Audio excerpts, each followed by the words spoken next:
ഹലീമ ബീവിയുടെ പത്രത്തിൽ രചനകൾ കൊടുക്കുന്ന സഹപത്രാധിപരോ അല്ലെങ്കിൽ സഹപ്രവർത്തകനോ ആയിട്ടുള്ള ഒരാൾ മാത്രമായിരുന്നു വൈക്കം മുഹമ്മദ് ബഷീർ. വൈക്കം മുഹമ്മദ് ബഷീറിൻ്റെ ചരിത്രത്തിൽ പോലും നമ്മൾ ഹലീമ ബീവിയെ കേൾക്കുന്നില്ലല്ലോ. ഒരു പക്ഷെ ചരിത്രം മായ്ച്ചു കളഞ്ഞതാണ്. അതിങ്ങനെ ചൂഴ്ന്നെടുക്കേണ്ടത് നമ്മളാണ്. ഈ ഹലീമ ബീവി ആരായിരുന്നു എന്ന് കൂടി അവരുടെ ചരിത്രത്തിലുണ്ട്. അവർ മുസ്ലിം ലീഗിൻ്റെ തിരുവല്ല താലൂക്ക് സെക്രട്ടറി കൂടിയായിരുന്നു. മുസ്ലിം ലീഗിൻ്റെ താലൂക്ക് സെക്രട്ടറി. ആ ഒരു തിരഞ്ഞെടുപ്പിനെ കുറിച്ച് അവരുടെ ഒരു ജീവചരിത്രം പറയുന്ന പുസ്തകത്തിൽ പറയുന്നുണ്ട്. അങ്ങനെ തന്നെയാണെന്ന് ഞാൻ വിശ്വസിക്കുന്നു. ആ തിരഞ്ഞെടുപ്പിൽ വോട്ട് ചെയ്യാൻ വന്നവരിൽ പകുതി ആളുകളും സ്ത്രീകളായിരുന്നു എന്നുള്ളത്. ഇപ്പോൾ ഒരു കൗൺസിൽ കൂടുമ്പോൾ, ഒരു പാർട്ടിയുടെ കൗൺസിൽ കൂടുമ്പോൾ അതിൽ പകുതി ആളുകളും സ്ത്രീകളായിരുന്നു എന്ന് പറയുമ്പോൾ 1938 നടക്കുന്ന അല്ലെങ്കിൽ അതിനുശേഷം നടക്കുന്ന ഒരു സാഹചര്യമാണ്. നമ്മൾ 2021 ഇരിക്കുന്നത്, മറക്കരുത്. ആ സമയത്ത് കൗൺസിലിൽ വോട്ട് ചെയ്യാൻ വന്ന പകുതി ആളുകളും സ്ത്രീകളായിരുന്നു എന്ന് പറയുമ്പോൾ എത്രയധികം റിച്ചായിരുന്നു നമ്മൾ, എത്രയധികം ആളുകളുണ്ടായിരുന്നു നമ്മൾ, ഏത് തരത്തിലുള്ള ആളുകളുണ്ടായിരുന്നു നമ്മൾ. അപ്പം അത്തരത്തിലുള്ള ചരിത്രങ്ങളിൽ നിന്നുകൊണ്ടാണ് നമ്മൾ രാഷ്ട്രീയം പറയുന്നത്. നമ്മൾ വെറുതെ നിന്നുകൊണ്ട് ഒരു ക്യാമ്പസ് ട്രെൻഡിൻ്റെ പേരിൽ രാഷ്ട്രീയം പറയാൻ വന്നവരല്ല. നമ്മൾ കൃത്യമായിട്ടുള്ള ബോധ്യങ്ങളുടെ മേലിൽ രാഷ്ട്രീയം പറയാൻ വന്നവരാണ്. നമുക്ക് നമ്മുടെ ഐഡൻറ്റിറ്റിയെക്കുറിച്ച് അറിയാം. ഞാൻ ആരാണ് എന്നുള്ളതെക്കുറിച്ച് നമുക്ക് വ്യക്തമായ ബോധ്യമുണ്ട്. I M A girl, I M a Muslim or what ever. എൻ്റെ മുന്നിലിരിക്കുന്നവർ അങ്ങനെ തന്നെ ആയതുകൊണ്ട് പറയുകയാണ്. അത് പറയുന്നതിൽ ഞാൻ അഭിമാനിക്കുന്നു. എന്തിനാണ് ഞാൻ ഒരു അപകർഷതാ ബോധം കൊണ്ട് തല താഴ്ത്തേണ്ടത്? I am empowered, I have my stand. Because എനിക്ക് ഒരുപാട് ആളുകളുണ്ട് എന്നെ സപ്പോർട്ട് ചെയ്യാൻ ഒരു രാഷ്ട്രീയ പാർട്ടിയുണ്ട്. പെൺമുന്നേറ്റത്തിന് എല്ലാ കാലത്തും വലിയ മാതൃകകൾ സൃഷ്ടിച്ച അല്ലെങ്കിൽ വലിയ തരത്തിലുള്ള ഒരു മൂവ്മെൻ്റ് ഉണ്ടാക്കിയിട്ടുള്ള ഒരു രാഷ്ട്രീയ പാർട്ടി നമ്മളെ ബാക്കപ്പ് ചെയ്യാനുണ്ട്. നമ്മൾ ഉയർന്നു വരുന്നത് സ്വപ്നം കാണുന്ന കുറേ ആളുകൾ നമ്മുടെ കൂടെയുണ്ട്. ധൈര്യമായിട്ട് ഉയർന്നു പൊങ്ങുക. MSFൻ്റെ രാഷ്ട്രീയം പറയാൻ മടിക്കരുത്. കാരണം അത് നമ്മുടെ ബോധ്യമാണ്. അതേതെങ്കിലും തരത്തിലുള്ള ചിത്രങ്ങളോ അതേതെങ്കിലും തരത്തിലുള്ള നിറമോ അതേതെങ്കിലും തരത്തിലുള്ള വികാരമോ അല്ല. അത് നമ്മുടെ രാഷ്ട്രീയമാണ്. അത് നമ്മുടെ നമ്മളെപ്പോലെയുള്ള പെൺകുട്ടികളുടെ ബോധ്യങ്ങളാണ്. ആ ബോധ്യങ്ങൾ നമ്മെ നയിക്കട്ടെ. സാധാരണഗതിയിൽ ഒരു പക്ഷേ നമുക്കൊരു തുടക്കമുണ്ടാകും.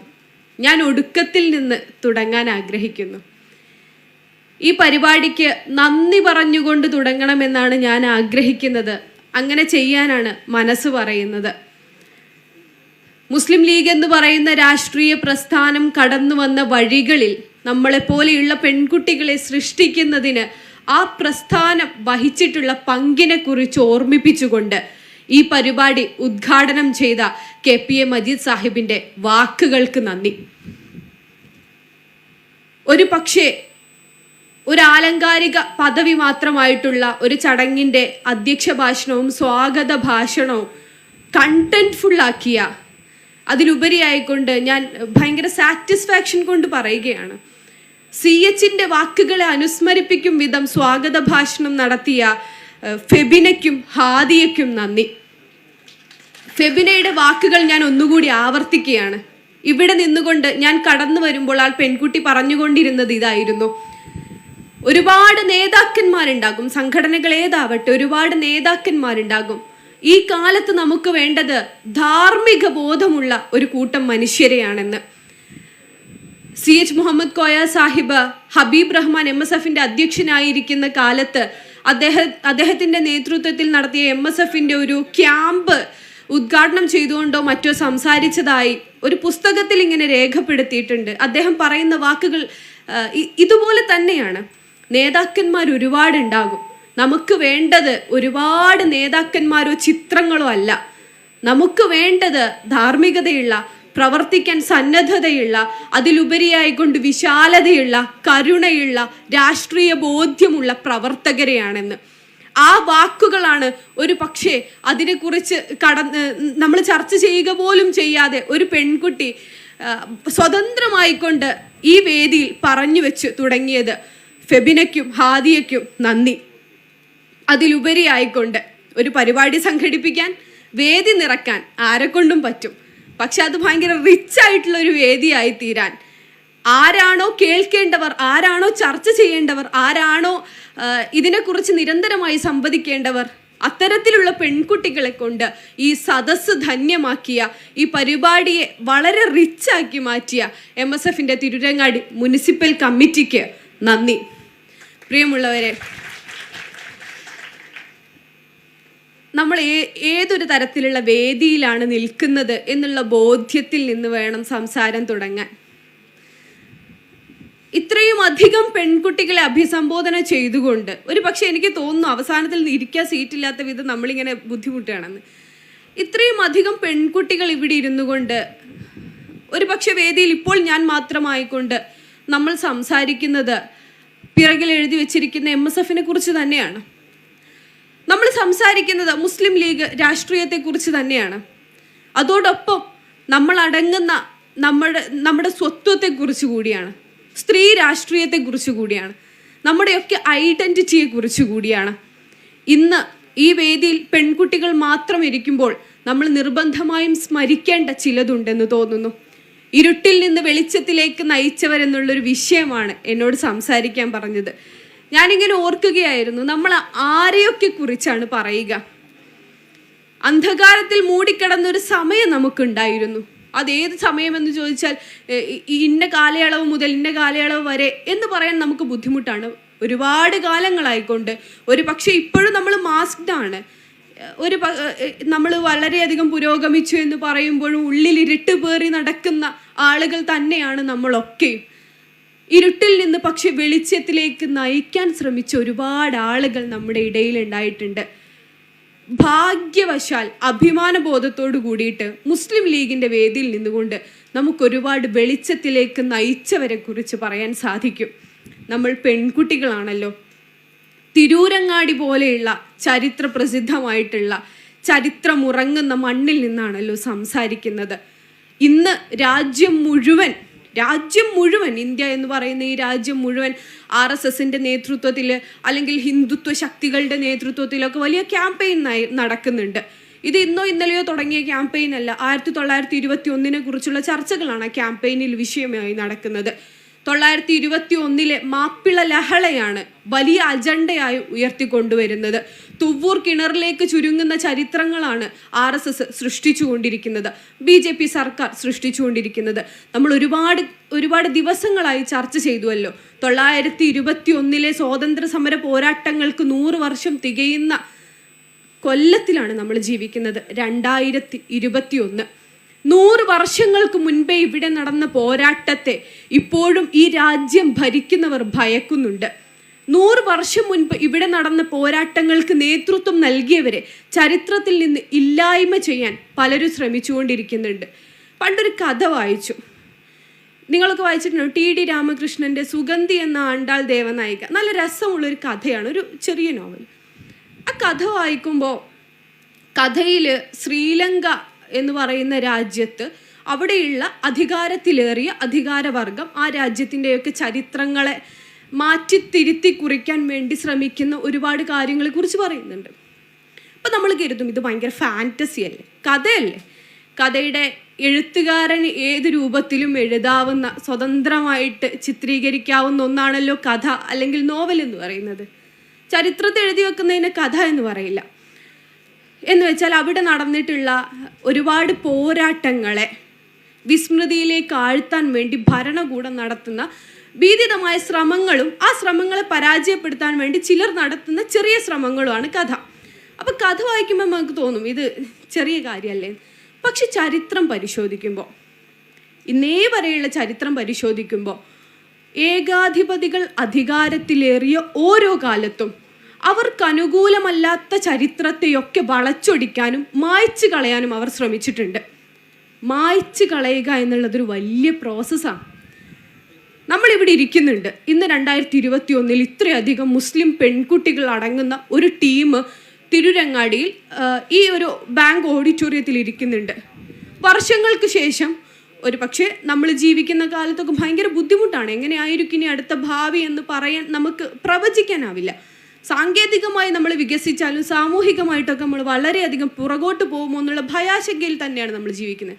കുറേ വർഷങ്ങൾക്ക് ശേഷം ഇവിടെയുള്ള മുസ്ലിം സ്ത്രീ ജീവിച്ചിരുന്നത് അന്ധകാരത്തിലാണ് എന്ന് വരുത്തി തീർക്കാൻ ശ്രമിക്കുന്ന ഒരാൾക്ക് ഇത്തരത്തിലൊരു പരിപാടി ഇവിടെ നടന്നിരുന്നു എന്നുള്ളതിന് എന്തെങ്കിലും ഒരു അവശേഷിപ്പുണ്ടെങ്കിൽ അതാദ്യം മായ്ച്ചു കളയുക എന്നുള്ളതായിരിക്കുമല്ലോ അദ്ദേഹത്തിൻ്റെ ഉത്തരവാദിത്വം എന്ന് പറയുന്നത്.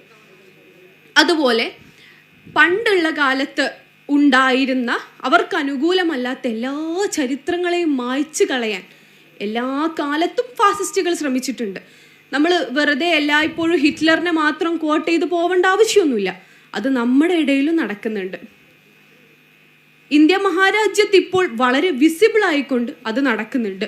ഇത് ഇന്ന് നടക്കാൻ തുടങ്ങിയതല്ല എന്ന് നമുക്കറിയാം. 921 ഈ സമരങ്ങൾ മാപ്പിള കലാപം എന്ന് അവർ പേരിട്ട ഇന്ത്യയിൽ സ്വാതന്ത്ര്യ സമരം നമ്മുടെ നാട്ടിൽ നടന്നുകൊണ്ടിരിക്കുമ്പോൾ ഇന്ത്യയിലെ പ്രമുഖ പത്രങ്ങൾ അതിനെ ഒരു മുസ്ലിം ലഹളയായി ചിത്രീകരിക്കുന്നുണ്ടായിരുന്നു അത്രേ. അങ്ങനെ മുസ്ലിം ലഹളയായി ചിത്രീകരിക്കുകയും ഇവിടെ നിന്ന് മാപ്പിളമാരെ നിർബന്ധിച്ച് മതം മാറ്റുകയും ചെയ്യുന്നുണ്ട് എന്നുള്ള റിപ്പോർട്ടുകൾ ചില പത്രങ്ങളിലും അതുപോലെയുള്ള നോട്ടീസുകളിലൊക്കെ ഉത്തരേന്ത്യയിൽ പ്രചരിക്കുകയും ഇവിടെയുള്ള ഹിന്ദുക്കളായ പാവപ്പെട്ടവരെ ഭീതിതമായ രൂപത്തിൽ മതം മാറ്റുന്നു എന്നുള്ള വാർത്ത കേട്ട് അവിടെ നിന്ന് ഒരുപാട് ഹിന്ദു സന്യാസിമാരൊക്കെ ഇങ്ങോട്ട് വരികയും അങ്ങനെ മതം മാറ്റിയിട്ടുള്ള ആളുകളെയൊക്കെ തിരിച്ച് ഹിന്ദു മതത്തിലേക്ക് ആക്കാൻ വേണ്ടി ശ്രമിക്കുകയും ചെയ്തിട്ടുണ്ട്. ആ ശ്രമങ്ങൾക്ക് പിന്നിൽ അന്നേയുള്ള ചില അപനിർമ്മിതികളായിരുന്നു. വാർത്ത കൊടുക്കുക, ഇവിടെ എന്താണ് സംഭവിച്ചുകൊണ്ടിരുന്നതെന്ന് നമ്മൾ ഇന്ന് ചർച്ച ചെയ്യേണ്ട ഒരു വിഷയമല്ല, നമുക്കറിയാവുന്നതാണ്. ഇവിടെ ഒരു സമരം നടന്നുകൊണ്ടിരിക്കുകയായിരുന്നു. ആ സമരം സാമ്രാജ്യത്വത്തിനെതിരെയായിരുന്നു. ആ സമരം നമ്മുടെ നാട് വീണ്ടെടുക്കാൻ വേണ്ടിയിട്ടായിരുന്നു. പക്ഷെ അതിനിടയിൽ അതൊരു മുസ്ലിം ഹിന്ദു കലാപമായി ചിത്രീകരിക്കാൻ അന്നേ പലർക്കും ആഗ്രഹമുണ്ടായിരുന്നു.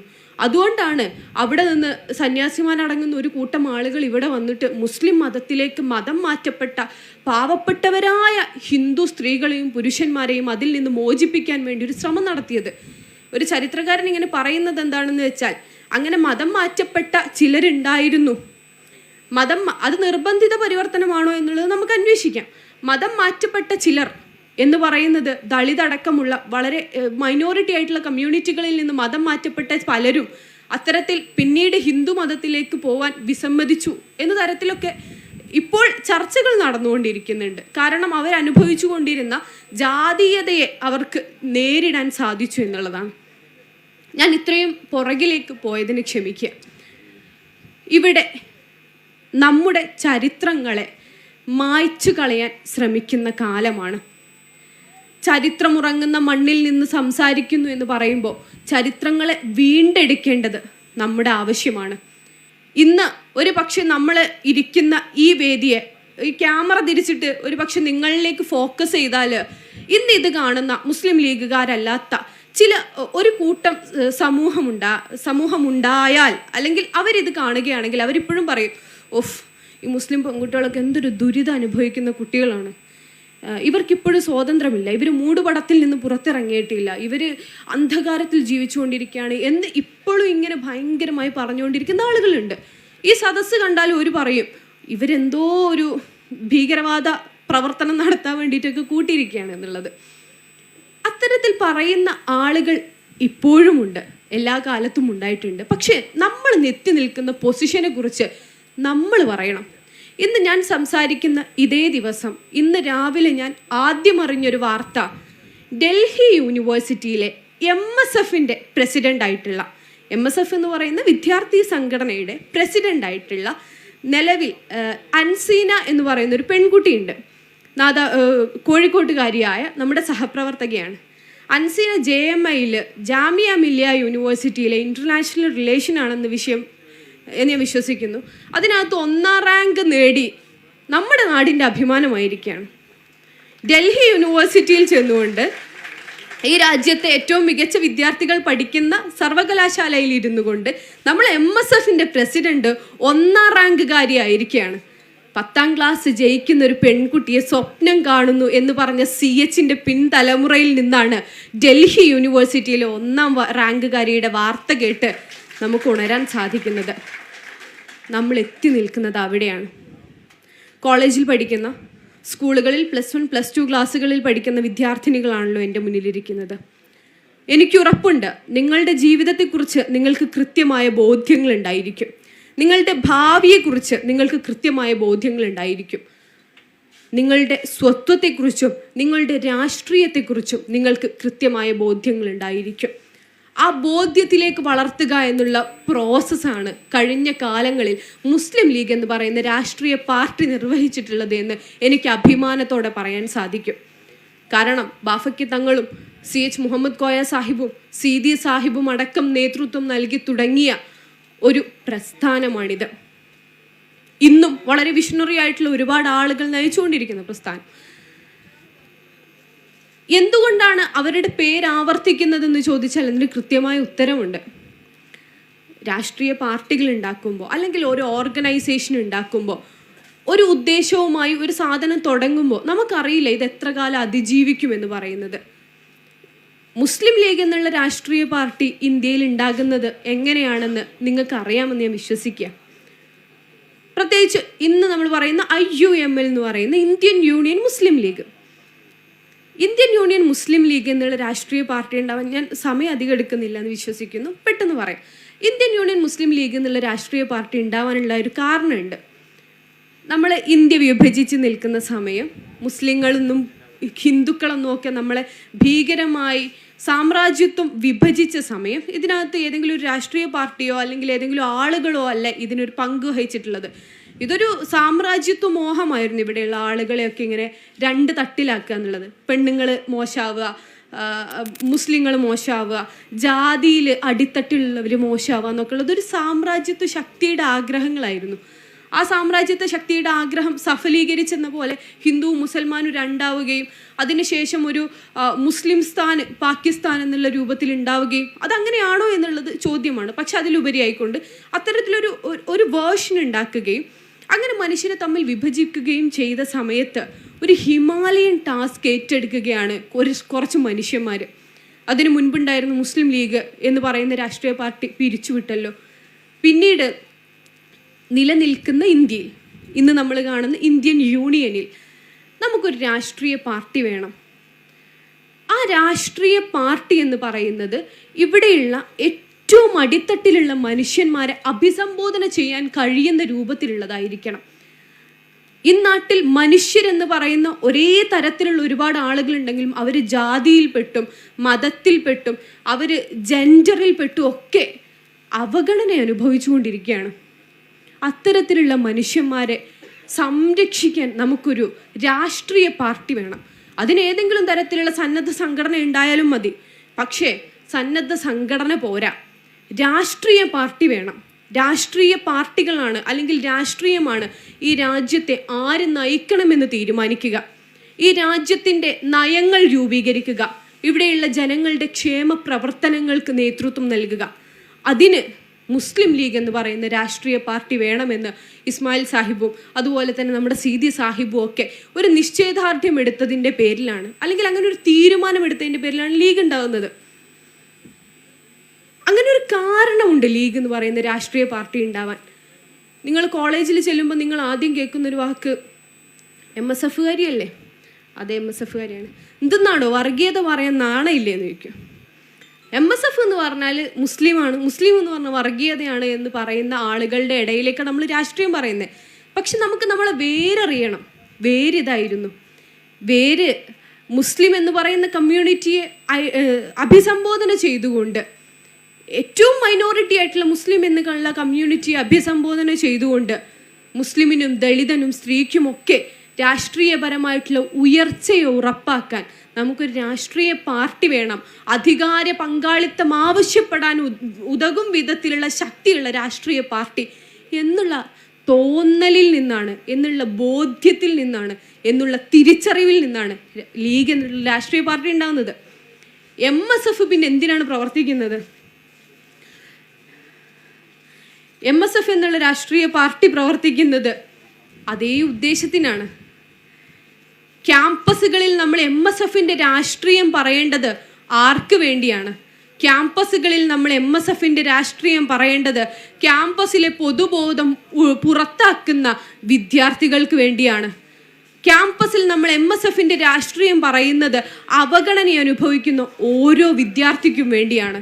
CHO അതിനെ കൃത്യമായി ഡിഫൈൻ ചെയ്തിട്ടുണ്ട്. എന്താണ് MSFന്റെ രാഷ്ട്രീയം എന്ന് പറയുന്നത്? അദ്ദേഹത്തിൻ്റെ തന്നെ ഒരു പ്രസംഗത്തിൽ പറയുന്നുണ്ട്, നിങ്ങൾ വലിയ രാഷ്ട്രീയക്കാരനായിക്കോട്ടെ, നിങ്ങൾ എന്തോ ആയിക്കോട്ടെ, പക്ഷെ നിങ്ങളുടെ തൊട്ടടുത്തുള്ള ഒരാളുടെ വേദന തിരിച്ചറിയുന്നില്ലെങ്കിൽ, നിങ്ങളുടെ തൊട്ടടുത്തുള്ള ഒരു രോഗിയെ സന്ദർശിക്കുന്നില്ലെങ്കിൽ നിങ്ങൾ MSFന്റെ ടാഗ് അഴിച്ചു വെച്ച് പോവാന്ന്. ഒരു കാരുണ്യത്തിൻ്റെ രാഷ്ട്രീയം പറയുന്നുണ്ട്, ഒരു സഹാനുഭൂതിയുടെ രാഷ്ട്രീയം പറയുന്നുണ്ട്, അതിലുപരിയായിക്കൊണ്ടൊരു രാഷ്ട്രീയം പറയുന്നുണ്ട്. നമ്മൾ MSF ആണെന്ന് പറഞ്ഞിട്ട് കോളേജിൽ എലക്ഷൻ ആകുമ്പം പിടിച്ച് കൊടിയും കൊണ്ട് പാഞ്ഞ് നടന്നാൽ പോരാ. നമ്മൾ കൃത്യമായിട്ട് ചില രാഷ്ട്രീയം പറയേണ്ടതുണ്ട്. അത് ക്യാമ്പസിനകത്ത് വിദ്യാർത്ഥിനികളെ അഭിസംബോധന ചെയ്യുന്ന രാഷ്ട്രീയമായിരിക്കണം. ക്യാമ്പസിനകത്ത് ഒരു പക്ഷെ രാവിലെ കോളേജിലേക്ക് പോവുകയും വൈകുന്നേരം ഇറങ്ങി പോവുകയും ചെയ്യുന്ന മറ്റേതെങ്കിലും തരത്തിലുള്ള സാംസ്കാരിക പരിപാടികളിലോ രാഷ്ട്രീയ മേഖലകളിലോ ഇടപെടാൻ സാധിക്കാത്ത പെൺകുട്ടികളെ അഡ്രസ്സ് ചെയ്യാൻ പറ്റുന്ന രൂപത്തിലായിരിക്കണം നമ്മുടെ രാഷ്ട്രീയം പറയേണ്ടത്. ക്യാമ്പസുകൾ അടക്കി വാഴുന്നത് അല്ലെങ്കിൽ ക്യാമ്പസുകളിൽ മെജോറിറ്റി ആയിട്ടുള്ളത് ഇപ്പോൾ പെൺകുട്ടികൾ തന്നെയാണ് എന്നുള്ളത് ക്യാമ്പസുകളിൽ പഠിക്കുന്ന, സ്കൂളുകളിൽ പഠിക്കുന്ന നിങ്ങൾക്കറിയാവുന്ന വസ്തുതയാണല്ലോ. MSFന്റെ രാഷ്ട്രീയം എന്ന് പറയുന്നത് ക്യാമ്പസിലെ പൊതുബോധം പുറന്തള്ളുന്നവർക്കൊപ്പം കൂടി നിൽക്കാനുള്ളതാണ്. ക്യാമ്പസിനകത്ത് നമ്മുടെ ന്യായമായിട്ടുള്ള ആവശ്യങ്ങൾ നേടിയെടുക്കാൻ വേണ്ടിയിട്ടുള്ളതാണ്. അതിനു വേണ്ടിയിട്ടുള്ള സമരങ്ങൾ തന്നെയാണ് നമ്മുടെ ജീവിതം. അതിലുപരിയായിക്കൊണ്ട് നമ്മളെ എൻറിച്ച് ചെയ്യാൻ വേണ്ടിയിട്ടാണ്. രാഷ്ട്രീയം എന്ന് പറയുമ്പോൾ MSFന്റെ രാഷ്ട്രീയം പറയുന്ന ഒരു പെൺകുട്ടി അല്ലെങ്കിൽ ഒരു ആൺകുട്ടി അവർ മൂത്രപ്പുരയ്ക്ക് വേണ്ടി സമരം നടത്തിയാൽ മാത്രം പോരാ, നടത്തേണ്ടതുണ്ട്. അല്ലെങ്കിൽ ക്യാമ്പസിനകത്ത് ഇലക്ഷനിൽ പൊളിറ്റിക്സ് പറഞ്ഞാൽ മാത്രം പോരാ, ചെയ്യേണ്ടതുണ്ട്. പക്ഷെ അതിലുപരിയായിക്കൊണ്ട് നമ്മൾ എൻറിച്ച് ചെയ്യണം. നമ്മളിൽ തന്നെ ഇൻവെസ്റ്റ് ചെയ്യാൻ ശ്രമിക്കണം. നമ്മൾ പറയുന്ന രാഷ്ട്രീയത്തിൽ നമുക്ക് കൃത്യമായിട്ടുള്ള ബോധ്യമുണ്ടാവണം. മറ്റേതൊക്കെ രാഷ്ട്രീയ പാർട്ടികളാണ് ഇന്ന് കേരളത്തിൽ പ്രവർത്തിച്ചുകൊണ്ടിരിക്കുന്നത്? നമ്മളെ ക്യാമ്പസിനകത്ത് ചെന്നാൽ എത്ര രാഷ്ട്രീയ പാർട്ടികളുണ്ട്? എന്ത് നിലവാരത്തിലാണ് അവർ പ്രവർത്തിച്ചുകൊണ്ടിരിക്കുന്നത്? കഴിഞ്ഞ ദിവസങ്ങളിൽ നിമിഷ എന്ന് പറയുന്ന പെൺകുട്ടി കൈ ചൂണ്ടി ജനാധിപത്യം എന്ന് എഴുതി പഠിക്കണോ എന്ന് SFIക്കാരൻ്റെ മുഖത്ത് നോക്കി പറഞ്ഞത് നമ്മൾ കേട്ടല്ലേ. ജനാധിപത്യത്തിൻ്റെ അപ്പോസ്തലന്മാരാവാനൊക്കെ കുറേ ആളുകൾ ഇറങ്ങിയിരിക്കുകയാണ്. ഇതൊരു ക്യാമ്പസിൻ്റെ ട്രെൻഡ് രൂപീകരണമാണ്. ക്യാമ്പസിനകത്ത് കുറേ പാട്ട് പാടിയാൽ, കുറച്ച് DJ വെച്ചാൽ, കുറച്ച് ഭംഗിയുള്ള പോസ്റ്റർ നിർമ്മിച്ചാൽ ക്യാമ്പസ് രാഷ്ട്രീയത്തിൻ്റെ പ്രസക്തി കഴിഞ്ഞു എന്ന് വിശ്വസിക്കുന്ന, രാഷ്ട്രീയത്തിൻ്റെ അർത്ഥമറിയാത്ത കുറേ ആളുകളുടെ കാട്ടിക്കൂട്ടലുകളാണ് ഇപ്പോൾ ക്യാമ്പസിൽ നടന്നുകൊണ്ടിരിക്കുന്നത്. അവിടെ MSFന്റെ വിദ്യാർത്ഥികൾ ചെയ്യേണ്ടുന്ന ചില കർത്തവ്യമുണ്ട്. അത് മനസ്സിലാക്കലുകളാണ്, ബോധ്യങ്ങളാണ്. നിങ്ങൾ MSF അല്ലേ, MSFന്റെ ഫുൾ ഫോം മുസ്ലിം സ്റ്റുഡൻസ് ഫെഡറേഷൻ അല്ലേ എന്ന് യാതൊരു വിധ ഉളുപ്പുമില്ലാതെ നമ്മൾ മുഖത്ത് നോക്കി ചോദിക്കുന്നവനോട് തിരിച്ചു ചോദിക്കണം, നിങ്ങൾ എന്ത് കണ്ടാണ് ഒരു രാഷ്ട്രീയ പാർട്ടിയെ അല്ലെങ്കിൽ ഒരു സംഘടനയെ വിലയിരുത്തുന്നത്? അവരെന്ത് രാഷ്ട്രീയ ബോധ്യത്തിലാണ് സംസാരിക്കുന്നത്? അങ്ങനെ ഈ MSFന്റെ പേരിൽ മുസ്ലിം ഉണ്ട് എന്നുള്ളത് കൊണ്ട് MSFനെ പടിയടച്ച് പിണ്ടം വെക്കാൻ കാത്തിരിക്കുന്നവർക്ക് BJP കോശാന പാടുന്നതിൽ എന്തായിരിക്കും മടി? BJPയുടെ പേരിന് എന്ത് പ്രശ്നമുള്ളത്? ഭാരതീയ ജനതാ പാർട്ടി എന്ന് പറയുന്ന പേര് മനോഹരമാണല്ലോ. പേര് വെച്ച് പ്രവർത്തനങ്ങൾ നോക്കാതെ മുൻധാരണകളോടുകൂടി മാത്രം ആളുകളെ കാണുന്ന രാഷ്ട്രീയ വിദ്യാർത്ഥി പ്രസ്ഥാനങ്ങൾക്കിടയിലാണ് നമ്മൾ MSFന്റെ രാഷ്ട്രീയം പറയേണ്ടത്, പെൺകുട്ടിയായിക്കൊണ്ട് പറയേണ്ടത്. സീതി സാഹിബും CHും 10ാം ക്ലാസ് നിങ്ങൾ പാസ്സായി ഇറങ്ങണം എന്ന് പറയുമ്പോൾ, നിങ്ങൾ വീട്ടിൽ നിന്ന് പുറത്തിറങ്ങാൻ പറ്റാത്ത രൂപത്തിൽ സാഹചര്യങ്ങൾ കൊണ്ട് ബന്ധിതമാണെങ്കിൽ നിങ്ങൾക്ക് ഞാൻ പണം തരാം, നിങ്ങൾ വന്ന് പഠിക്കൂ എന്ന് പറയുമ്പോൾ, MSFന്റെ ഏത് വേദിയിലും ചെന്നുകൊണ്ട് ആൺകുട്ടികളെ അഭിസംബോധന ചെയ്ത് സംസാരിക്കുമ്പോൾ നിങ്ങളെ പെങ്ങന്മാരെ കൂടി നിങ്ങൾ പഠനത്തിനുള്ള അവസരങ്ങൾ ഉണ്ടാക്കിയെടുക്കണം എന്ന് പറയുന്ന നേതാക്കന്മാരായിരുന്നു. നമ്മളെല്ലായ്പ്പോഴും പറയാറുണ്ടല്ലോ, ഒരു പെൺകുട്ടി സ്കൂളിലേക്ക് ബാഗും തൂക്കി പോകുന്നത് കണ്ടപ്പോൾ നിറകണ്ണുകളോടെ നോക്കി നിന്ന് സീതി സാഹിബിൻ്റെ കഥയാണ്. പക്ഷെ കഥയിൽ അവസാനിക്കരുത്. അവിടെ നിന്ന് നമ്മൾ മാറേണ്ടതുണ്ട്. പഠിക്കാൻ പോകുന്നു എന്നുള്ളതിൻ്റെ ഉദ്ദേശം സർട്ടിഫിക്കറ്റ് വാങ്ങി വീട്ടിലിരിക്കുന്നു എന്നുള്ളതല്ല. പഠിക്കാൻ പോകുന്നു എന്നുള്ളതിൻ്റെ ഉദ്ദേശം അവരിൽ ഇൻവെസ്റ്റ് ചെയ്യണം എന്നുള്ളതാണ്. നമ്മളിൽ ഇൻവെസ്റ്റ് ചെയ്യണം എന്നുള്ളതാണ്. ഒരു പെൺകുട്ടിയുടെ ഐഡൻറ്റിറ്റി തിരിച്ചറിയണം. ഒരു പെൺകുട്ടിയുടെ ഡ്യൂട്ടി തിരിച്ചറിയണം. പെൺകുട്ടി അവളുടെ അവകാശങ്ങൾ തിരിച്ചറിയണം. ആ അവകാശങ്ങൾക്ക് വേണ്ടി സംസാരിക്കാൻ അർഹതയുള്ളവളാവണം. അവരുടെ ഉത്തരവാദിത്തങ്ങൾ ഭംഗിയായി നിർവഹിക്കുന്നവരാവണം. അഭിമാനബോധത്തോടെ തലയുയർത്തി നിൽക്കുന്നവരാവണം. ആണാവട്ടെ പെണ്ണാവട്ടെ. പക്ഷേ അത്തരത്തിലൊരു ബോധ്യത്തിലേക്ക് നമ്മളെ വളർത്താൻ ഒരു രാഷ്ട്രീയ പാർട്ടി പരിശ്രമിച്ചിട്ടുണ്ടെങ്കിൽ ആ പരിശ്രമത്തിൻ്റെ ഗുണഫലങ്ങളായിക്കൊണ്ട് മുന്നോട്ട് നിൽക്കേണ്ടത് ഏതെങ്കിലും തരത്തിലുള്ള പേപ്പറുകളോ സർട്ടിഫിക്കറ്റോ സമ്മതപത്രമോ അല്ല, നിങ്ങളെ പോലെയുള്ള പെൺകുട്ടികളാണ്. നിങ്ങളാണ് റെപ്രസെൻ്റ് ചെയ്യുന്നത്. വാട്ട് ഈസ് MSF എന്നുള്ളതിന് ഉത്തരം നിങ്ങൾ ഓരോരുത്തരിലും ഉണ്ടാവണം. നിങ്ങൾ ഒരാളെ കണ്ടാൽ അത് വിലയിരുത്താൻ സാധിക്കണം. നിങ്ങൾ പഠിക്കുന്ന കോളേജ് ഒരു പക്ഷേ PSMO കോളേജിന് ശേഷം ഡൽഹി യൂണിവേഴ്സിറ്റി ആവട്ടെ, കേംബ്രിഡ്ജ് യൂണിവേഴ്സിറ്റി ആവട്ടെ, അവിടെ നിന്ന് കിട്ടുന്ന സർട്ടിഫിക്കറ്റിൽ നമ്മൾ ഒതുങ്ങില്ല. പക്ഷെ നമ്മൾ ഒരു ജീവിത നിലവാരത്തിലേക്ക് ഉയരണം. ആ ജീവിത നിലവാരം ധാർമ്മികതയുള്ളതാവണം. കാരണം അടുത്ത കാലം എന്ന് പറയുന്നത് സാങ്കേതിക വിദ്യയിൽ വലിയൊരു കുതിച്ചു ചാട്ടം ഉണ്ടാവുമെന്ന് നമ്മൾ പ്രതീക്ഷിക്കുന്ന കാലമാണ്. ഫേസ്ബുക്ക് പേര് മാറ്റുക എന്ന് പറയുമ്പോൾ പേര് മാത്രമല്ല, അവരവരുടെ ടെക്നോളജി തന്നെ മാറ്റാൻ പോവുകയാണ് എന്നുള്ള വാർത്തകൾ കാണുകയാണ്. കാരണം നമുക്ക് അനുഭവിക്കാവുന്ന ഇടങ്ങളിലേക്കൊക്കെ ഈ സാധനത്തെ മാറ്റുക എന്നുള്ള വാർത്തകൾ നിങ്ങൾ ശ്രദ്ധിക്കുന്നുണ്ടാവും. ടെക്നോളജിക്കലി നമ്മൾ ഭയങ്കര ഇംപ്രൂവൈസ്ഡ് ആയിട്ടുള്ള ഒരു ഭാവിയിലേക്ക് പോവുകയാണ്. പക്ഷെ അവിടെ നമുക്ക് ലാക്ക് ചെയ്യുന്ന ഒരു സാധനം ഉണ്ടാവും. ടെക്നോളജി കൊണ്ട് റീപ്ലേസ് ചെയ്യാൻ പറ്റാത്ത ഒരു സാധനം ഉണ്ടാവും. ആ സാധനത്തെ പിടിച്ച് തന്നെ നമ്മൾ കയറണം. അഥവാ ഞാൻ ഒറ്റ ഉദാഹരണം പറയാം. ഞാനൊരു LLB കാരിയാണല്ലോ. ഞാൻ പഠിച്ച 5 വർഷത്തെ LLB ഡിഗ്രി ജീവിതത്തിലൊക്കെ നമ്മൾ IPCയുടെ ടെക്സ്റ്റ് എടുക്കുന്നു, CRPCയുടെ ടെക്സ്റ്റ് എടുക്കുന്നു, ഇന്ത്യൻ കോൺസ്റ്റിറ്റ്യൂഷൻ്റെ ടെക്സ്റ്റ് എടുക്കുന്നു, ഇത് പഠിക്കുന്നു.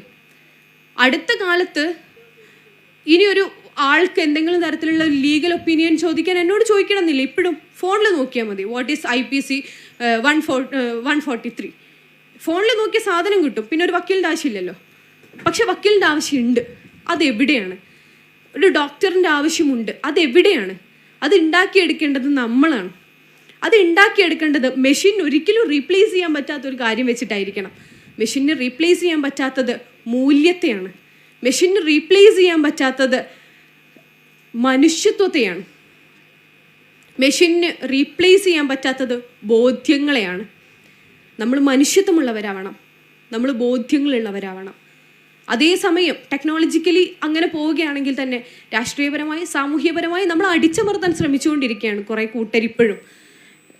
ടെക്നോളജി ഇപ്പം ക്ലബ് ഹൗസ് പോലെ പുതിയൊരു ആപ്പ് വരുന്നു. ടെക്നോളജിക്കലി നമ്മൾ ഇമ്പ്രൂവ് ആവുകയാണ്. പക്ഷേ ക്ലബ് ഹൗസിൽ നടക്കുന്ന ചർച്ചകൾ എന്താണ്? ക്ലബ് ഹൗസിൽ ഞാൻ കയറിയതിൽ ഞാൻ കണ്ട ഒരു 60-70% ചർച്ചകളും മുസ്ലിം സ്ത്രീയുടെ ഒരു അസ്വാതന്ത്ര്യത്തെക്കുറിച്ചാണ്. അവരനുഭവിക്കുന്ന കെട്ടുപാടുകളെ കുറിച്ചാണ്. ടെക്നോളജി വലുതായി, പക്ഷെ നമ്മുടെ മനസ്സ് ചെറുതാവുക. മനസ്സുകൂടി നമ്മൾ വലുതാക്കണം. മനസ്സ് വിശാലമാക്കണം. അതിന് ചരിത്രത്തെ അറിയണം. മുസ്ലിം പെണ്ണിനെ അപരവൽക്കരിക്കാൻ ശ്രമിക്കുന്നവരോട് നമുക്ക് ചരിത്രം പറഞ്ഞ് വിജയിക്കണം. ഇത് ഏത് തരത്തിലുള്ളൊരു മതമാണ്? അല്ലെങ്കിൽ ഇത് ഏത് തരത്തിലുള്ളൊരു ചരിത്രമാണ്? ഇത് ഖദീജ ബീവിയും ഐഷ ബീവിയും ഈ സമുദായത്തിൻ്റെ ഉമ്മകളാണെന്ന് പ്രവാചകൻ സല്ലല്ലാഹു അലൈഹി വസല്ലമ ചൂണ്ടിക്കാണിച്ച മതമാണ്. ബിസിനസ്സുകാരിയായ ഖദീജയെക്കുറിച്ചും യുദ്ധം നയിച്ച ഐഷ ബീവിയെക്കുറിച്ചും നമ്മൾ പറയാറുണ്ടല്ലോ. അവരുടെ ചരിത്രം എന്ത് മനോഹരമാണ്. എന്തുകൊണ്ടാണ് നമുക്കിങ്ങനെ അവർ ഒരുപാട് റിപ്പീറ്റ് ചെയ്തത് പറയേണ്ടി വരാത്തത് എന്ന് പണ്ടൊക്കെ ആലോചിച്ചിട്ടുണ്ടായിരുന്നു. ഒരുപാട് ചരിത്രങ്ങൾ എന്തുകൊണ്ട് ഉണ്ടായില്ല, അല്ലെങ്കിൽ ചർച്ചകൾ ഉണ്ടായില്ല എന്നുള്ളത്. വളരെ എംപവേർഡ് ആയിട്ടുള്ളൊരു സൊസൈറ്റി ആയിരിക്കണം ഒരു പക്ഷേ മുഹമ്മദ് നബി സല്ലല്ലാഹു അലൈഹി വസല്ലമയുടെ കാലത്ത് ജീവിച്ചിട്ടുള്ളത്. നമ്മൾ വായിച്ച ചരിത്രങ്ങളൊക്കെ സത്യമാണെന്ന് ഞാൻ വിശ്വസിക്കുന്നത്. ലൈക്ക് കുറേ വികലമാക്കപ്പെട്ട ചരിത്രങ്ങൾ കൂടി നമ്മൾ വായിച്ച് പഠിച്ച് വളർന്നിട്ടുണ്ട്. നമ്മൾ യഥാർത്ഥത്തിലുള്ള ചരിത്രം അറിയണമെങ്കിൽ നമ്മൾ തന്നെ ഇറങ്ങണം. അപ്പം അത്രയും എംപവേർഡ് ആയിട്ടുള്ള ഒരുപാട് സ്ത്രീകളെ നമുക്ക് കാണാൻ പറ്റും. ആരെ കണ്ടാലും അഭിപ്രായം പറയാൻ മടിക്കാത്ത, അല്ലെങ്കിൽ ആ സമൂഹത്തിൻ്റെ നേതാവായിട്ടുള്ള മുഹമ്മദ് നബി സല്ലല്ലാഹു അലൈഹി വസല്ലമയോട് ചെന്ന് സധൈര്യം അവരുടെ പ്രശ്നങ്ങൾ പറയാനും അഭിപ്രായങ്ങൾ പറയാനും നിർദ്ദേശങ്ങൾ പറയാനും ധൈര്യമുണ്ടായിരുന്ന, അതിലും മികച്ചൊരു നേതാവുണ്ടോ? ആ നേതാവിനെ ഭയാശങ്കകളില്ലാതെ അഭിസംബോധന ചെയ്യാൻ കഴിയുന്ന ഒരു സ്ത്രീ സമൂഹം ഉണ്ടായിരുന്നുവെങ്കിൽ, അതാണ് പ്രവാചകൻ മുന്നോട്ട് വെച്ചൊരു മാതൃക. എൻ്റെ മുന്നിൽ വരുന്നവൻ ആണാണോ പെണ്ണാണോ എന്ന് നോക്കിയിട്ടല്ല അവിടെ നീതി നിശ്ചയിച്ചത്. അവിടെ നീതി നിശ്ചയിച്ചത് അവരുന്നയിക്കുന്ന വിഷയത്തെക്കുറിച്ച് ആലോചിച്ച് മാത്രമാണ്. നിർദ്ദേശങ്ങൾ എടുത്തിട്ടുണ്ട്. അത്ര വലിയൊരു മനുഷ്യൻ എന്തിനാണ് നിർദ്ദേശങ്ങളുടെ ആവശ്യം? അത് ഹൃദയ വിശാലതയാണ്. അങ്ങനെ ഒരു സ്വാതന്ത്ര്യം അനുഭവിച്ചിട്ടുള്ള പെണ്ണുണ്ട്. അന്നത്തെ ഏറ്റവും വലിയ കച്ചവടക്കാരിയായിട്ടുള്ള ഖദീജയുണ്ട്. പറഞ്ഞ പോലെ യുദ്ധം നയിച്ച ഐഷ ബീവി ഉണ്ട്. പക്ഷേ നമ്മുടെ പ്രശ്നം എവിടെയാണെന്നറിയോ? നമ്മൾ കഥ പറയുമ്പം അവിടെ അങ്ങ് അവസാനിപ്പിച്ചു കളയും. പല സമയത്തും നമുക്കങ്ങനെ അവസാനിപ്പിക്കേണ്ട ഗതി വരും. പക്ഷെ അവിടെ അവസാനിച്ചിട്ടില്ല. ചരിത്രങ്ങളൊന്നും അവസാനിച്ചിട്ടില്ല. ചരിത്രങ്ങൾ തുടർന്നുകൊണ്ടേയിരിക്കുകയാണ്. മുസ്ലിം ലീഗിനകത്ത് തന്നെയുള്ള സ്ത്രീകളുടെ ചരിത്രം എടുക്കുമ്പോൾ ഹലീമ ബീവിയൊന്നും പറയാതെ നമുക്ക് പോകാൻ പറ്റില്ല. പക്ഷെ ഹലീമ ബീവിയെ നമ്മളിൽ എത്ര പേർ കേട്ടിട്ടുണ്ട്? കേരളത്തിൽ ഏറ്റവും ദുർഘടം പിടിച്ച ഒരു സാമൂഹിക സാഹചര്യത്തിൽ, അല്ലെങ്കിൽ 7, 8, 9 വയസ്സിൽ മുസ്ലിം സ്ത്രീകൾ കല്യാണം കഴിഞ്ഞു പോയിരുന്ന ഒരു കാലത്ത് 17-ാം വയസ്സിൽ കല്യാണം കഴിക്കുകയും അതൊരു മുസ്ലിം പരിഷ്കർത്താവിനാവുകയും ആ സമയത്ത് അതിനു മുൻപ് തന്നെ സാമൂഹിക നവോത്ഥാന പ്രക്രിയയിൽ ഏർപ്പെടുകയും ചെയ്ത ഹലീമ ബീവി എന്ന് പറയുന്ന ഒരു സ്ത്രീയെക്കുറിച്ച് നമ്മളിൽ എത്ര സമയം ചർച്ച ചെയ്തിട്ടുണ്ട്? ഹലീമ ബീവി 2-3 പത്രങ്ങളുടെ പത്രാധിപയായിരുന്നു. ഹലീമ ബീവി ഒരു ഓർഗനൈസേഷൻ ഉണ്ടാക്കിയിട്ടുണ്ടായിരുന്നു. ഹലീമ ബീവിയുടെ പത്രത്തിൽ രചനകൾ കൊടുക്കുന്ന സഹപത്രാധിപരോ അല്ലെങ്കിൽ സഹപ്രവർത്തകനോ ആയിട്ടുള്ള ഒരാൾ മാത്രമായിരുന്നു വൈക്കം മുഹമ്മദ് ബഷീർ. വൈക്കം മുഹമ്മദ് ബഷീറിൻ്റെ ചരിത്രത്തിൽ പോലും നമ്മൾ ഹലീമ ബീവിയെ കേൾക്കുന്നില്ലല്ലോ. ഒരുപക്ഷെ ചരിത്രം മായ്ച്ചു കളഞ്ഞതാണ്. അതിങ്ങനെ ചൂഴ്ന്നെടുക്കേണ്ടത് നമ്മളാണ്. ഈ ഹലീമ ബീവി ആരായിരുന്നു എന്ന് കൂടി അവരുടെ ചരിത്രത്തിലുണ്ട്. അവർ മുസ്ലിം ലീഗിൻ്റെ തിരുവല്ല താലൂക്ക് സെക്രട്ടറി കൂടിയായിരുന്നു. മുസ്ലിം ലീഗിൻ്റെ താലൂക്ക് സെക്രട്ടറി. ആ ഒരു തിരഞ്ഞെടുപ്പിനെ കുറിച്ച് അവരുടെ ഒരു ജീവചരിത്രം പറയുന്ന പുസ്തകത്തിൽ പറയുന്നുണ്ട്. അങ്ങനെ തന്നെയാണെന്ന് ഞാൻ വിശ്വസിക്കുന്നു. ആ തിരഞ്ഞെടുപ്പിൽ വോട്ട് ചെയ്യാൻ വന്നവരിൽ പകുതി ആളുകളും സ്ത്രീകളായിരുന്നു എന്നുള്ളത്. ഇപ്പോൾ ഒരു കൗൺസിൽ കൂടുമ്പോൾ, ഒരു പാർട്ടിയുടെ കൗൺസിൽ കൂടുമ്പോൾ അതിൽ പകുതി ആളുകളും സ്ത്രീകളായിരുന്നു എന്ന് പറയുമ്പോൾ 1938 നടക്കുന്ന അല്ലെങ്കിൽ അതിനുശേഷം നടക്കുന്ന ഒരു സാഹചര്യമാണ്. നമ്മൾ 2021 ഇരിക്കുന്നത്, മറക്കരുത്. ആ സമയത്ത് കൗൺസിലിൽ വോട്ട് ചെയ്യാൻ വന്ന പകുതി ആളുകളും സ്ത്രീകളായിരുന്നു എന്ന് പറയുമ്പോൾ എത്രയധികം റിച്ചായിരുന്നു നമ്മൾ, എത്രയധികം ആളുകളുണ്ടായിരുന്നു നമ്മൾ, ഏത് തരത്തിലുള്ള ആളുകളുണ്ടായിരുന്നു നമ്മൾ. അപ്പം അത്തരത്തിലുള്ള ചരിത്രങ്ങളിൽ നിന്നുകൊണ്ടാണ് നമ്മൾ രാഷ്ട്രീയം പറയുന്നത്. നമ്മൾ വെറുതെ നിന്നുകൊണ്ട് ഒരു ക്യാമ്പസ് ട്രെൻഡിൻ്റെ പേരിൽ രാഷ്ട്രീയം പറയാൻ വന്നവരല്ല. നമ്മൾ കൃത്യമായിട്ടുള്ള ബോധ്യങ്ങളുടെ മേലിൽ രാഷ്ട്രീയം പറയാൻ വന്നവരാണ്. നമുക്ക് നമ്മുടെ ഐഡൻറ്റിറ്റിയെക്കുറിച്ച് അറിയാം. ഞാൻ ആരാണ് എന്നുള്ളതെക്കുറിച്ച് നമുക്ക് വ്യക്തമായ ബോധ്യമുണ്ട്. I M A girl, I M a Muslim or what ever. എൻ്റെ മുന്നിലിരിക്കുന്നവർ അങ്ങനെ തന്നെ ആയതുകൊണ്ട് പറയുകയാണ്. അത് പറയുന്നതിൽ ഞാൻ അഭിമാനിക്കുന്നു. എന്തിനാണ് ഞാൻ ഒരു അപകർഷതാബോധം കൊണ്ട് തല താഴ്ത്തേണ്ടത്? I am empowered, I have my stand. Because എനിക്ക് ഒരുപാട് ആളുകളുണ്ട് എന്നെ സപ്പോർട്ട് ചെയ്യാൻ ഒരു രാഷ്ട്രീയ പാർട്ടിയുണ്ട്. പെൺമുന്നേറ്റത്തിന് എല്ലാ കാലത്തും വലിയ മാതൃകകൾ സൃഷ്ടിച്ച, അല്ലെങ്കിൽ വലിയ തരത്തിലുള്ള ഒരു മൂവ്മെൻ്റ് ഉണ്ടാക്കിയിട്ടുള്ള ഒരു രാഷ്ട്രീയ പാർട്ടി നമ്മളെ ബാക്കപ്പ് ചെയ്യാനുണ്ട്. നമ്മൾ ഉയർന്നു വരുന്നത് സ്വപ്നം കാണുന്ന കുറേ ആളുകൾ നമ്മുടെ കൂടെയുണ്ട്. ധൈര്യമായിട്ട് ഉയർന്നു പൊങ്ങുക. MSFൻ്റെ രാഷ്ട്രീയം പറയാൻ മടിക്കരുത്. കാരണം അത് നമ്മുടെ ബോധ്യമാണ്. അതേതെങ്കിലും തരത്തിലുള്ള ചിത്രങ്ങളോ അതേതെങ്കിലും തരത്തിലുള്ള നിറമോ അതേതെങ്കിലും തരത്തിലുള്ള വികാരമോ അല്ല. അത് നമ്മുടെ രാഷ്ട്രീയമാണ്. അത് നമ്മുടെ നമ്മളെപ്പോലെയുള്ള പെൺകുട്ടികളുടെ ബോധ്യങ്ങളാണ്. ആ ബോധ്യങ്ങൾ നമ്മെ നയിക്കട്ടെ. ഈ പരിപാടിയിൽ വന്നിരിക്കുന്ന ഓരോരുത്തരും നാളെ നമ്മുടെ അഭിമാനമാവുമെന്ന് പ്രതീക്ഷിച്ചുകൊണ്ട് ഈ പരിപാടി സംഘടിപ്പിച്ച സംഘാടകർക്ക് ഒരിക്കൽ കൂടി അഭിനന്ദനങ്ങൾ അറിയിച്ചുകൊണ്ട് നിർത്തുന്നു. ഏവർക്കും നന്ദി. അസ്സലാമു അലൈക്കും.